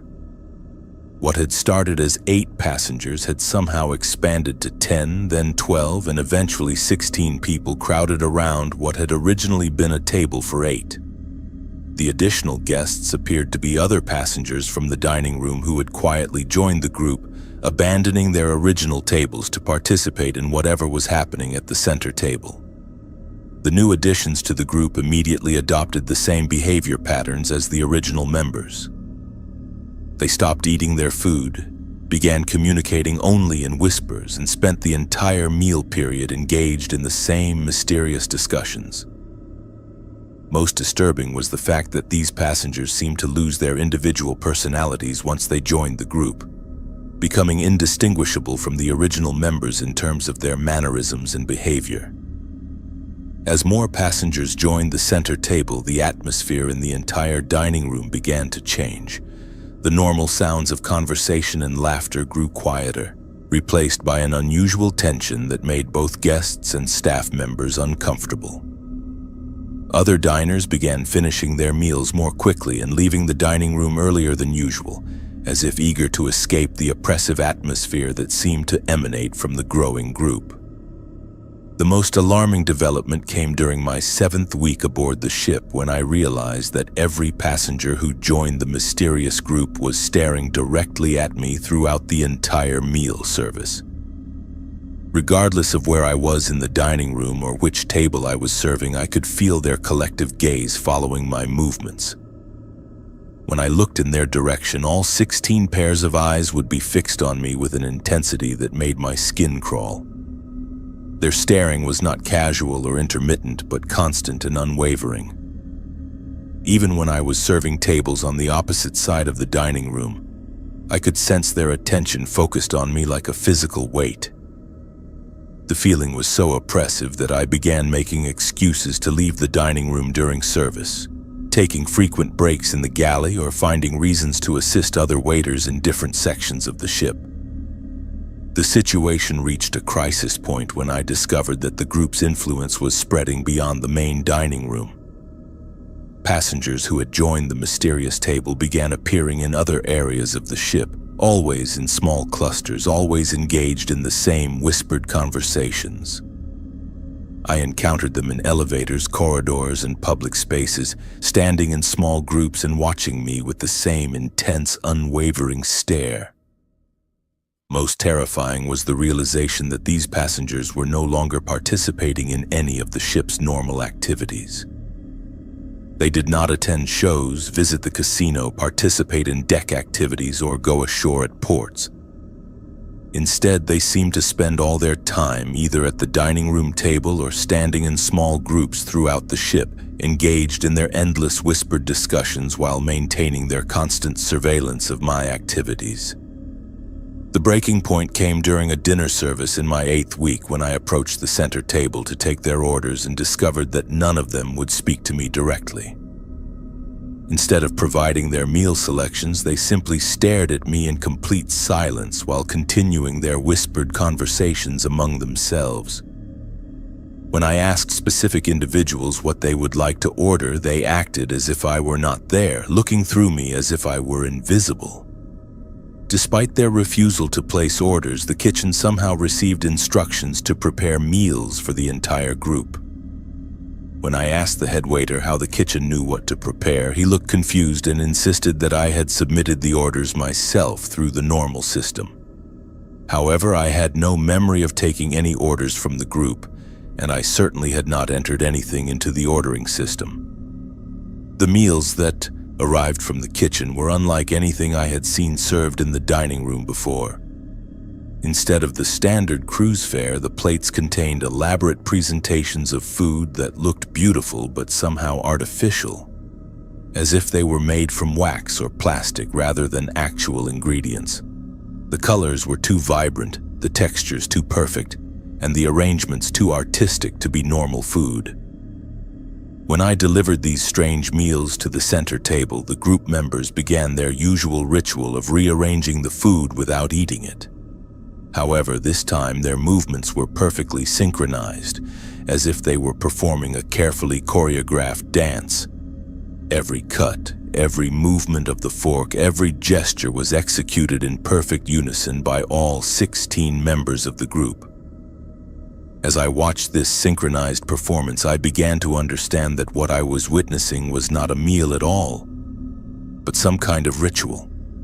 The whispered conversations, the refusal to eat, the constant staring, and now the synchronized movements all pointed to a purpose that had nothing to do with dining and everything to do with some darker objective that centered around me. The ritual reached its climax when all 16 members of the group suddenly stopped their synchronized movements and turned to stare at me with an intensity that was physically painful. For the first time since I had been serving them, they spoke in normal voices, and their words chilled me to the bone. In perfect unison, they said, "We have been waiting for you to understand. Now that you do, you can join us willingly, or we will find another way to make you part of our purpose." I fled the dining room immediately, abandoning my section and my responsibilities to the other passengers I was supposed to be serving. I went directly to the crew quarters and requested an immediate meeting with the ship's security officer, a woman named Commander Hayes who had 20 years of experience dealing with unusual passenger behavior. When I explained what I had experienced, she listened with obvious concern and promised to investigate the situation immediately. Commander Hayes accompanied me back to the dining room, but when we arrived, the center table was empty and set for normal service as if nothing unusual had ever occurred. The 16 passengers who had been part of the mysterious group were nowhere to be found, and the other diners in the room were behaving normally, enjoying their meals and engaging in typical cruise ship conversations. Over the following days, Commander Hayes conducted a thorough investigation, reviewing security footage and interviewing other staff members who worked in the dining room. However, the surveillance cameras had somehow malfunctioned during the exact time periods when the mysterious group had been present, showing only static or blank screens during those crucial hours. None of the other waiters or dining room staff had any memory of the unusual behavior I described, insisting that the center table had been occupied by normal passengers throughout the cruise. I completed my contract aboard the Oceanic Serenity, but I never returned to work in the main dining room. For the remainder of my time on the ship, I was reassigned to room service and specialty restaurant duties, positions that kept me away from the main dining area where I had encountered the mysterious group. I never saw any of the 16 passengers again, though I occasionally felt the familiar sensation of being watched when I walked through certain areas of the ship. When I disembarked at the end of my contract, I decided to leave cruise ship work entirely and return to land-based restaurants. The experience had taught me that some forms of hospitality service can expose workers to dangers that have nothing to do with difficult customers or demanding schedules. There are passengers, I learned, whose intentions extend far beyond enjoying a vacation cruise, and whose presence on a ship can transform a normal dining room into something much more sinister and threatening. To this day, I cannot explain what the mysterious group wanted from me or what their ritual was intended to accomplish. I only know that their constant surveillance and synchronized behavior was designed to recruit me into something that I had no desire to understand or participate in. The sea, I discovered, attracts not only travelers seeking relaxation and adventure, but also those pursuing darker objectives that require the isolation and enclosed environment that only a cruise ship can provide. 7. My name is Amber Richardson, and I work as a safety officer aboard cruise ships specializing in emergency evacuation procedures and passenger safety training. I grew up in Detroit, Michigan, where my father worked in automotive safety engineering, instilling in me a deep appreciation for the importance of proper safety protocols and emergency preparedness. After completing my degree in marine safety management, I joined the cruise industry because I believed that my skills could help protect thousands of passengers during their vacations at sea. I was assigned to the Pacific Majesty in January of 2023, a mid-sized vessel accommodating approximately 2,000 passengers and 800 crew members. As the ship's primary safety officer, my responsibilities included conducting mandatory lifeboat drills, training crew members in emergency procedures, and ensuring that all safety equipment was properly maintained and accessible. The work was demanding, but rewarding, as I knew that my diligence could mean the difference between life and death if a real emergency ever occurred. The Pacific Majesty operated on 7-night cruises through the Caribbean, departing from Miami every Sunday afternoon. This schedule meant that I conducted the mandatory passenger safety drill every Sunday evening, approximately 2 hours after departure when the ship had cleared the port and was heading toward open water. The drill was a federal requirement, mandating that all passengers receive instruction in the location of their muster stations and the proper use of life jackets before the ship could proceed to international waters. The lifeboat drill followed a precise script that I had memorized after conducting hundreds of similar presentations. Passengers would gather at their assigned muster stations throughout the ship. I would explain the emergency signal procedures, demonstrate the proper way to wear a life jacket, and review the evacuation routes from various parts of the vessel. The entire process typically took about 20 minutes, after which passengers were free to begin enjoying their cruise vacation. During my first several months aboard the Pacific Majesty, these drills proceeded exactly as expected. Passengers would listen with varying degrees of attention, some taking the information seriously while others treated it as an inconvenience to be endured before the real fun could begin. I maintained my professional demeanor and thorough presentation regardless of the audience's level of engagement, knowing that the information I was providing could save their lives in a genuine emergency. The first indication that something was wrong came during my 4th month aboard the ship, in April of 2023. As I was conducting the routine lifeboat drill, I began experiencing vivid mental images that had nothing to do with the standard safety presentation I was delivering. While explaining the location of life jackets, I suddenly saw a clear vision of the Pacific Majesty listing severely to port, with passengers screaming and rushing toward the lifeboats in panic. The vision was so realistic and intense that I momentarily lost track of my presentation, pausing mid-sentence as I watched the horrific scene unfold in my mind. The passengers at the muster station looked at me with concern, clearly noticing that something was wrong. I recovered quickly, apologizing for the brief distraction and continuing with the standard drill procedure. But the images remained vivid in my memory long after the presentation was completed. Initially, I attributed this experience to stress or fatigue.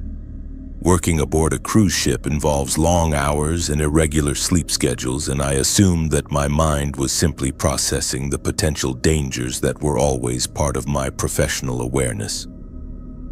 However, during the next week's drill, the visions returned with even greater intensity and detail.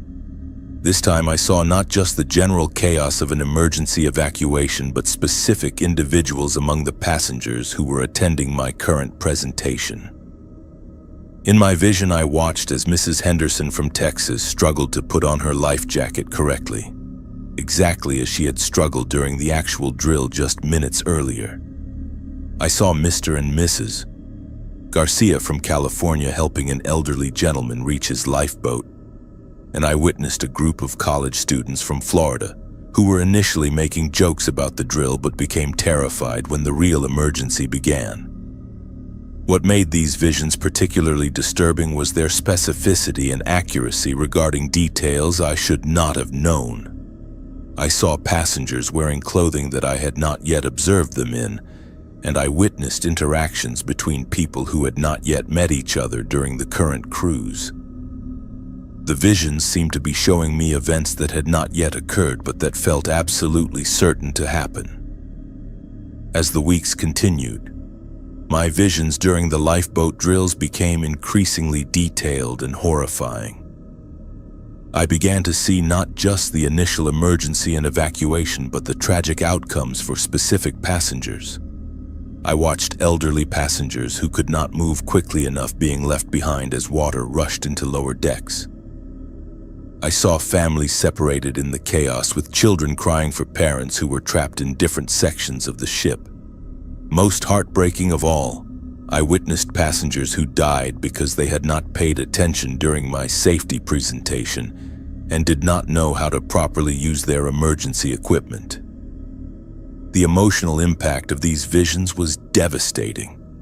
I found myself becoming personally invested in the fate of passengers I was seeing in my mind, feeling responsible for their survival even though the disasters I was witnessing had not actually occurred. I began modifying my safety presentations, emphasizing specific details and procedures that I hoped would help the passengers I had seen struggling in my visions. However, my attempts to prevent the tragedy I was foreseeing seemed to have the opposite effect. The more detailed and urgent my safety presentations became, the more vivid and horrifying my visions grew. It was as if my increased awareness of potential dangers was somehow creating more opportunities for disaster to occur. I began to suspect that my visions were not just predictions of possible futures, but that they were somehow connected to my role in creating the very emergency I was trying to prevent. The situation reached a crisis point during a drill in my 7th month aboard the Pacific Majesty. As I was explaining evacuation procedures to a group of passengers, I experienced the most detailed and terrifying vision yet. I saw the ship not just listing and taking on water, but actually sinking with hundreds of passengers still aboard. I watched lifeboats being launched partially empty while other boats were so overloaded that they capsized shortly after hitting the water. Most disturbing of all, in this vision, I saw myself on the bridge with the ship's captain, and I was the one insisting that we abandon ship immediately, even though the damage was not yet severe enough to warrant such drastic action. In my vision, my panicked overreaction to a manageable emergency situation caused a premature evacuation order that resulted in far more casualties than the original problem would have caused. The realization that I might be the cause of the disaster I was trying to prevent filled me with horror and confusion. I began to question whether my visions were warnings meant to help me save lives, or whether they were somehow self-fulfilling prophecies that would come true because of my own actions in response to them. The uncertainty was maddening, as I could not determine whether I should trust my visions and act on them, or ignore them completely to avoid creating the very disasters they depicted. My internal struggle became apparent to other crew members, who noticed that my safety presentations had become increasingly erratic and emotionally charged. The ship's captain, an experienced officer named Captain Morrison, called me into his office to discuss concerns about my performance and state of mind. When I tried to explain my visions and my fears about causing a disaster, he listened with professional courtesy but obvious skepticism. Captain Morrison arranged for me to meet with the ship's medical officer, Dr. Patel, who conducted a thorough evaluation of my mental and physical health. Dr. Patel found no medical issues that could explain my experiences, but she recommended that I take a temporary leave from conducting safety drills until I could resolve whatever psychological stress was affecting my performance. However, the ship's safety regulations required that a qualified officer conduct the mandatory lifeboat drills, and I was the only crew member aboard with the necessary certifications. Captain Morrison was faced with the choice of either allowing me to continue despite my obvious distress, or canceling the cruise and returning to port to arrange for a replacement safety officer. I convinced Captain Morrison to allow me to conduct one final drill, promising that I would maintain strict professional composure and follow the standard presentation exactly as written. I was determined to prove that I could overcome my psychological difficulties and continue performing my duties effectively. However, as I began the final drill, my visions returned with unprecedented intensity. This time I saw not just one possible disaster, but multiple overlapping catastrophes that all seemed to stem from different decisions I might make during the emergency. If I ordered an immediate evacuation, passengers would panic and trample each other while trying to reach the lifeboats. If I delayed the evacuation order, passengers would be trapped below decks as water flooded the lower levels. If I tried to maintain calm by understating the severity of the situation, passengers would not take the emergency seriously and would fail to follow proper procedures.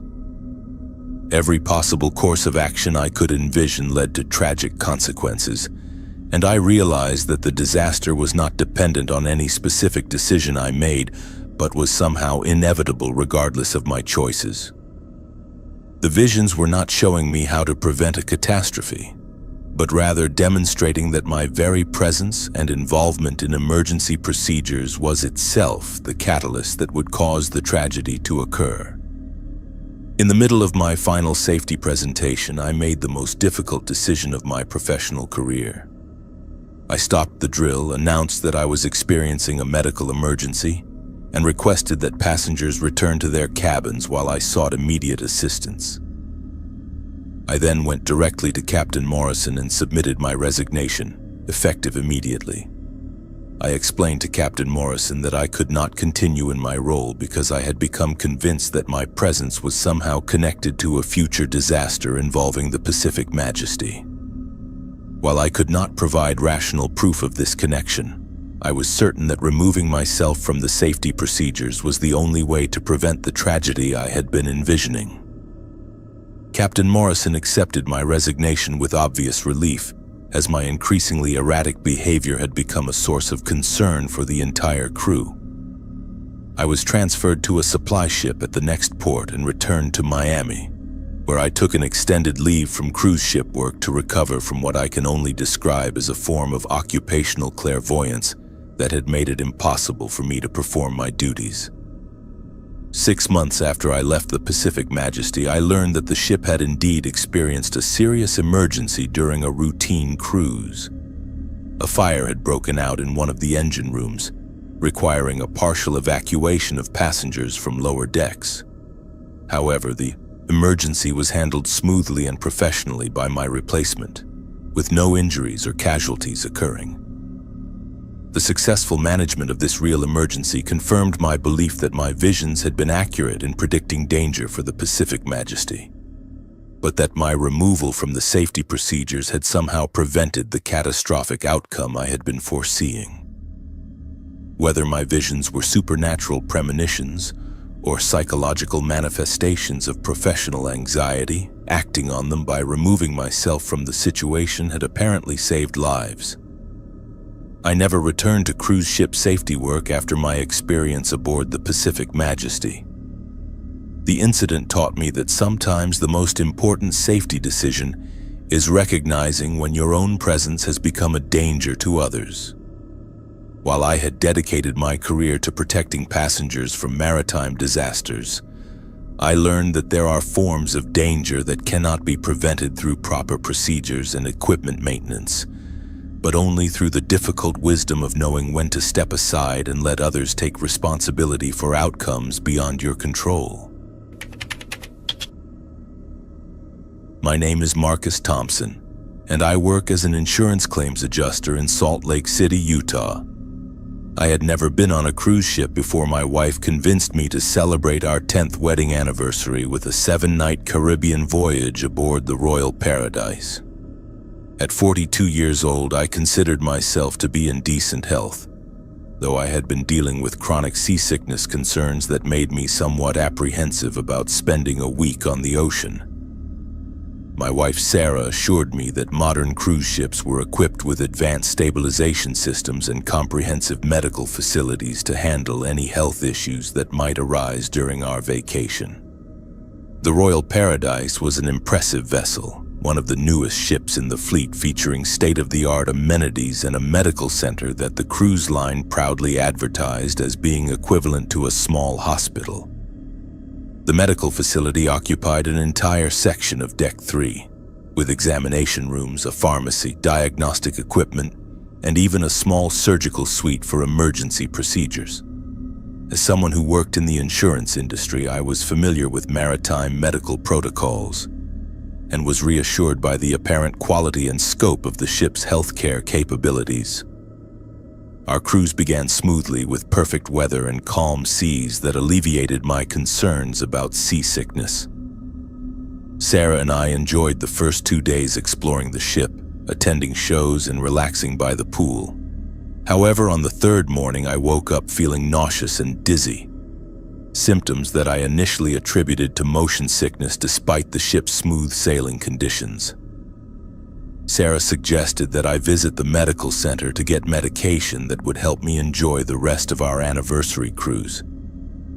The medical center was located in a quiet section of the ship, away from the main passenger areas and accessible through a discreet entrance that was marked only with a small medical cross symbol.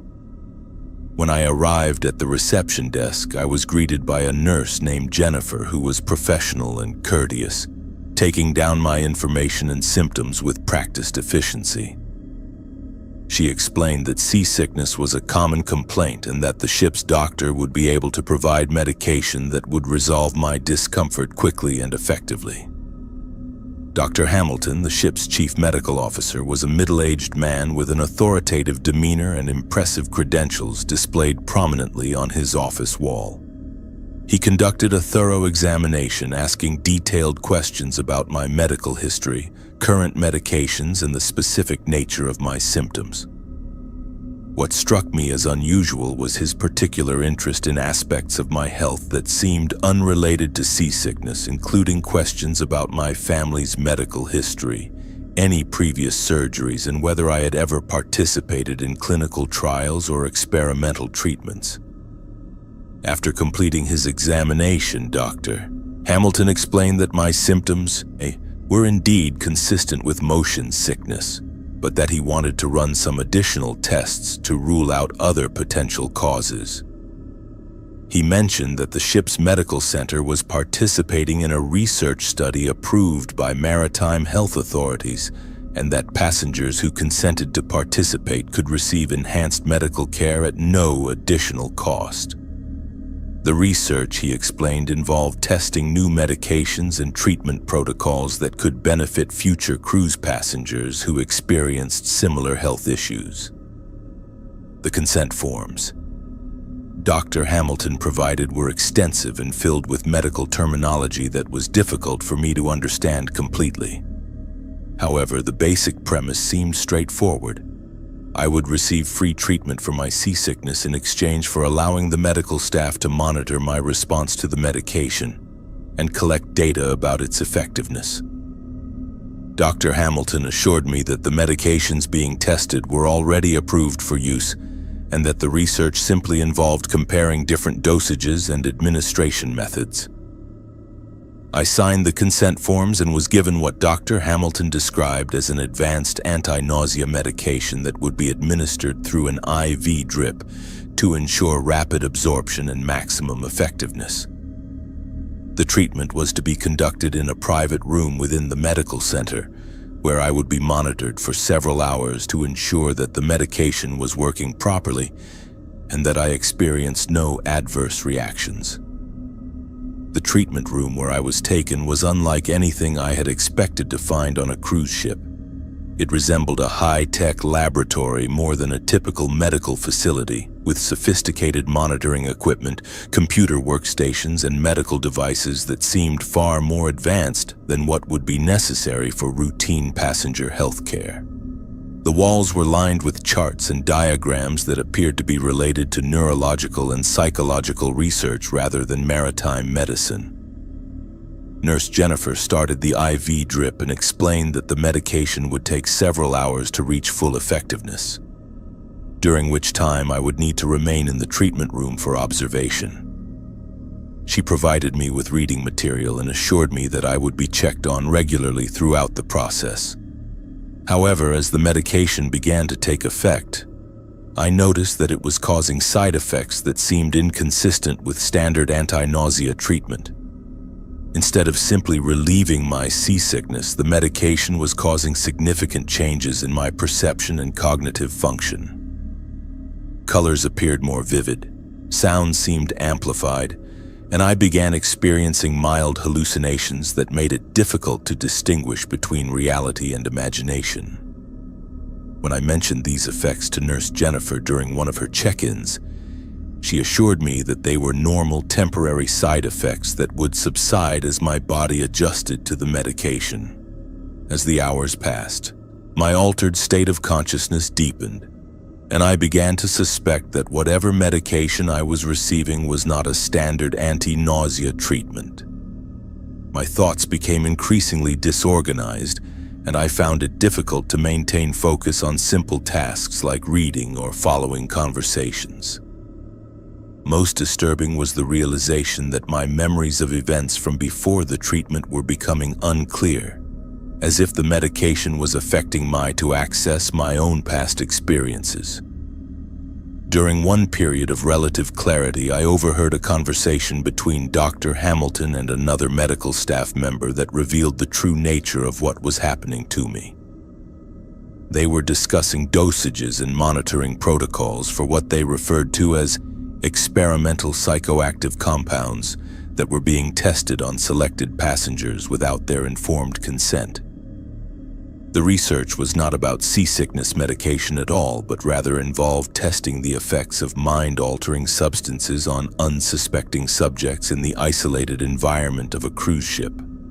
The conversation I overheard made it clear that I was not the only passenger who had been subjected to these unauthorized experiments. Dr. Hamilton mentioned several other test subjects who were being monitored in different rooms within the medical center, and he discussed the need to ensure that none of the experimental subjects would retain clear memories of their experiences once the studies were completed. The medical staff were using the cruise ship's isolation and the passengers' trust in legitimate medical care as cover for conducting illegal human experimentation. As the medication continued to affect my cognitive function, I realized that my situation was far more dangerous than I had initially understood. The research study I had agreed to participate in was actually an elaborate cover for unethical medical experiments that could have permanent effects on my mental and physical health. The consent forms I had signed were likely fraudulent documents designed to provide legal protection for the researchers while concealing the true nature of their activities. Despite my impaired mental state, I knew that I needed to find a way to escape from the medical center and seek help from the ship's security officers or other authorities. However, the medication had left me physically weak and disoriented, making it difficult to move around or communicate effectively. When I attempted to leave the treatment room, I discovered that the door was locked from the outside and that I was essentially being held prisoner within the medical facility. My attempts to call for help using the room's intercom system were unsuccessful, as the medical staff claimed that I was experiencing medication-induced confusion and needed to remain under observation for my own safety. They insisted that my concerns about unauthorized experimentation were delusions caused by the anti-nausea medication, and that I would feel better once the treatment was completed. However, their explanations were contradicted by the sophisticated monitoring equipment and research materials that were clearly visible throughout the medical center. The situation reached a crisis point when I overheard Dr. Hamilton discussing plans to administer additional experimental compounds that would ensure I had no memory of my experiences in the medical center. The staff were preparing to give me what they described as memory suppression protocols that would allow them to release me back to my cabin with no recollection of the unauthorized experiments I had been subjected to. The realization that they intended to permanently alter my memory motivated me to make a desperate attempt to escape. During a period when the medical staff were distracted by other patients, I managed to disconnect my IV line and force open the locked door to the treatment room. Despite my weakened condition and disoriented mental state, I was able to make my way out of the medical center and reach the ship's main passenger areas, where I sought help from other cruise guests and crew members who were not connected to the medical facility. The ship's security chief, Officer Rodriguez, initially responded to my complaints with skepticism, as my medication-induced condition made it difficult for me to communicate clearly or provide coherent evidence of what had happened to me. However, when he accompanied me back to the medical center to investigate my claims, he discovered that Dr. Hamilton and his staff had hastily removed much of the research equipment and were attempting to destroy documents related to their unauthorized experiments. The investigation that followed revealed that the Royal Paradise's medical center had indeed been conducting illegal human experimentation on selected passengers, using the cover of routine medical care to test experimental medications and psychological manipulation techniques. The research was being funded by pharmaceutical companies that were seeking to develop new psychoactive drugs without going through proper clinical trial protocols or regulatory approval processes. Dr. Hamilton and several members of his medical staff were arrested when the ship reached its next port, and the cruise line faced serious legal consequences for allowing unauthorized medical research to be conducted aboard their vessel. However, the full extent of the experimental program was never fully disclosed, as many of the research documents had been destroyed, and some of the affected passengers had received memory suppression treatments that made it impossible for them to provide complete testimony about their experiences. The long-term effects of the experimental medications I was subjected to included persistent memory problems, difficulty concentrating, and occasional episodes of disorientation that continued for months after the cruise ended. Medical experts who examined me were unable to determine exactly what substances I had been given or to predict the full scope of their long-term impact on my health. The insurance settlement I eventually received provided some financial compensation, but could not restore my complete cognitive function or erase the trauma of discovering that a luxury cruise had become a cover for illegal human experimentation. The experience taught me that even in seemingly safe and regulated environments like cruise ships, there are individuals who will exploit the trust and vulnerability of innocent people for their own purposes. The isolation of being at sea, combined with passengers' natural trust in medical professionals, created the perfect conditions for unethical researchers to conduct experiments that would have been impossible in land-based medical facilities where patients have more legal protections and oversight. To this day, I cannot be certain of everything that was done to me during those hours in the Royal Paradise's medical center, as my memories of the experience remain fragmented and unclear. What I do know is that the cruise industry's promise of luxury and safety can sometimes mask darker realities that passengers never imagine when they book their dream vacations. The ocean, I learned, can provide not just isolation from the outside world, but also isolation from the legal and ethical protections that we take for granted in our daily lives. The Royal Paradise continues to operate cruises, though with a completely new medical staff and enhanced oversight of their healthcare operations. However, the incident raised troubling questions about how many other cruise ships might be providing cover for similar unauthorized activities, and whether passengers can ever truly trust that their medical care at sea is being provided in their best interests, rather than for the benefit of those who see them as convenient test subjects for dangerous experiments.